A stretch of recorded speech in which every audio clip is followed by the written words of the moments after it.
Poetry is the key that has unlocked my mind.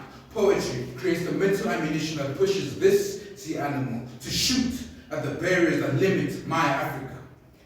Poetry is the foundation of the revolution that will allow the sea animal to make Africa fly. Poetry, especially African poetry, is so beautiful, beautiful, because it creatively analyzes the society which is filled with ills, a society manipulated by money-hungry, malicious, immoral, and unruly monsters, feigning to be guardians of nobility. Nobility is evident in poetry's veracity because critical identification of the evils of African society is extremely thought-provoking, provoking in me extreme emotions of anger, bloodthirst, and malevolence against the systems and the people that limits the flight of my Africa. Africa is empowered by beautiful African poetry. Fela Kuti's song, Beast of No Nation, contains poetry that has served as the identifier, accurately directing this sniper-wielding sea animal to shoot at the correct foes. This piece of poetry has not only reaffirmed beliefs I had on world leaders, but it has strengthened my hatred for corrupt African leaders who have and continue to limit the flight, to limit the prosperity, and destroy my continent.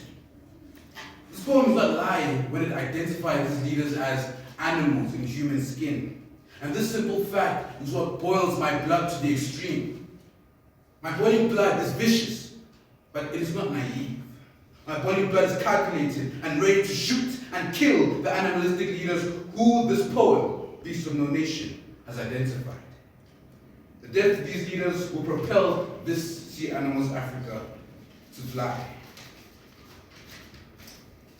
The flight of my Africa, however, is not only achievable if my rifle possesses adequate ammunition. Well, praise God, I can get all the ammunition I need from African poetry, especially from a poem called Arrogant by an anonymous African poet. The ammunition this poem provides is emotional, it is mental, the best and most effective kind of ammunition there is. No kind of bullet, no kind of bomb, no kind of nuclear weapon possesses the same power that this thought-provoking poem gives, I mean to say. The revolutionary poem this poem poses is extreme. How is it that Africa is the land of milk and honey, yet its people lack health and money? How is it that Africa has extensive sunshine, yet the child still shivers? How is it that in Africa, abundant rain falls, yet the plant still withers? These are the questions that fuel the mental rifle that this sea animal possesses. These are the questions that will help this sea animal to shoot at the anti-African barriers and change the world. World domination is what this sea animal aspires to. To dominate the world is what poetry prompts me to achieve. Achieving world domination is possible, is what I say.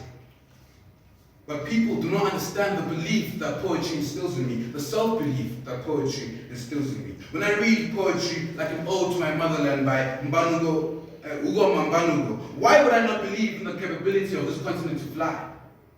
Why would I not believe in my ability to fly? When this poem clearly tells me that this continent is filled with riches, human riches, and material riches, natural riches. Why would I not believe in this continent's ability to fly?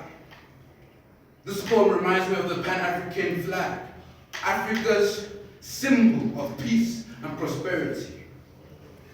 When I have this poem, why would I not believe in my ability to prosper? Am I an idiot?